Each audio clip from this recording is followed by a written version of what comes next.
ನಮ್ಮೊಂದಿಗೆ ಗೋವಿಂದ ಕಾರಜೋಳ ಇದ್ದಾರೆ ಸರ್. ಈಗಾಗಲೇ ಏನು ಮಾಜಿ ಪ್ರಧಾನಮಂತ್ರಿ ದೇವೇಗೌಡ ಅವರ ಧರ್ಮಪತ್ನಿ ಚೆನ್ನಮ್ಮ ಅವರು ನಿಧನರಾಗಿರುವಂಥದ್ದು. ನೀವೀಗ ಮಣಿಪಾಲ್ ಆಸ್ಪತ್ರೆಗೆ ಬಂದಿದ್ದೀರಿ, ಸಂದರ್ಭದಲ್ಲಿ ಏನು ಹೇಳಲಿಕ್ಕೆ ಬಯಸ್ತೀರಿ? ನೋಡಿ, ದೇವೇಗೌಡರ ಧರ್ಮಪತ್ನಿ ತಾಯಿ ಚೆನ್ನಮ್ಮನವರ ನಿಧನದ ಸುದ್ದಿಯನ್ನು ಕೇಳಿ ನಮಗೆಲ್ಲರಿಗೂ ದುಃಖವಾಯಿತು, ಆಘಾತ ಆಯಿತು. ನಾನು ತಾಯಿ ಚೆನ್ನಮ್ಮನವ್ರನ್ನ ದೇವೇಗೌಡರು ನಮ್ಮ ಪಕ್ಷದ ಅಧ್ಯಕ್ಷರಾಗಿದ್ದ ಕಾಲದಲ್ಲೂ ಕೂಡ ಅವ್ರ ಮನೆಗಳಿಗೆ ಹೋಗ್ತಾಯಿದ್ದೇವೆ. ರಾಜ್ಯದಿಂದ ಬರ್ತಕ್ಕಂಥ ಕಾರ್ಯಕರ್ತರನ್ನ ತಮ್ಮ ಸ್ವಂತ ಮಕ್ಕಳಂತೆ ಅಣ್ಣ ತಮ್ಮಂದಿರಂತೆ ಮನೆಗೆ ಬಂದವ್ರಿಗೆ ಸತ್ಕರಿಸ್ತಕ್ಕಂಥ ಕೆಲಸ ತಾಯಿ ಚೆನ್ನಮ್ಮನವ್ರು ಮಾಡ್ತಾಯಿದ್ರು.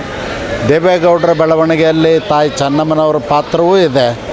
ಅದಕ್ಕಾಗಿ ಸಂದರ್ಭದಲ್ಲಿ ನಾನು ಇಷ್ಟ ಹೇಳಲಿಕ್ಕೆ ಬಯಸ್ತೇನೆ, ಭಗವಂತ ಮೃತರ ಆತ್ಮಕ್ಕನ್ನು ಚಿರಶಾಂತಿಯನ್ನು ನೀಡಲಿ. ಅವ್ರ ಕುಟುಂಬ ವರ್ಗದವ್ರಿಗೆ ಆಗಿರ್ತಕ್ಕಂಥ ನೋವು ಮತ್ತು ದುಃಖದಲ್ಲಿ ನಾನು ಕೂಡ ಭಾಗಿಯಾಗಿದ್ದೇನೆ.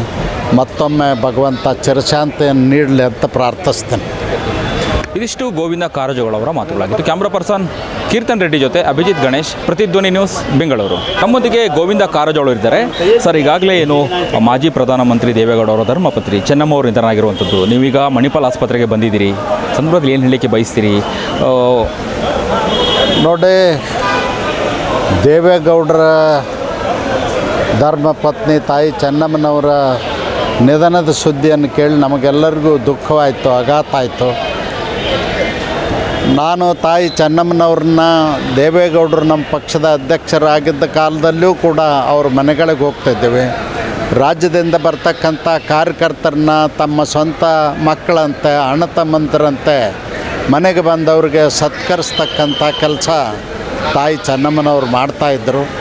ದೇವೇಗೌಡರ ಬೆಳವಣಿಗೆಯಲ್ಲಿ ತಾಯಿ ಚೆನ್ನಮ್ಮನವ್ರ ಪಾತ್ರವೂ ಇದೆ. ಅದಕ್ಕಾಗಿ ಸಂದರ್ಭದಲ್ಲಿ ನಾನು ಇಷ್ಟ ಹೇಳಲಿಕ್ಕೆ ಬಯಸ್ತೇನೆ, ಭಗವಂತ ಮೃತರ ಆತ್ಮಕ್ಕನ್ನು ಚಿರಶಾಂತಿಯನ್ನು ನೀಡಲಿ. ಅವ್ರ ಕುಟುಂಬ ವರ್ಗದವ್ರಿಗೆ ಆಗಿರ್ತಕ್ಕಂಥ ನೋವು ಮತ್ತು ದುಃಖದಲ್ಲಿ ನಾನು ಕೂಡ ಭಾಗಿಯಾಗಿದ್ದೇನೆ. ಮತ್ತೊಮ್ಮೆ ಭಗವಂತ ಚಿರಶಾಂತಿಯನ್ನು ನೀಡಲಿ ಅಂತ ಪ್ರಾರ್ಥಿಸ್ತೇನೆ.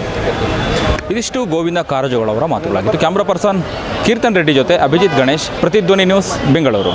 ಹೆಚ್ಚಿನ ವಿಡಿಯೋಗಳಿಗೆ ಪ್ರತಿಧ್ವನಿ ಯೂಟ್ಯೂಬ್ ಚಾನೆಲ್ ಸಬ್ಸ್ಕ್ರೈಬ್ ಮಾಡಿ, ಬೆಲ್ ಐಕಾನ್ ಕ್ಲಿಕ್ ಮಾಡಿ.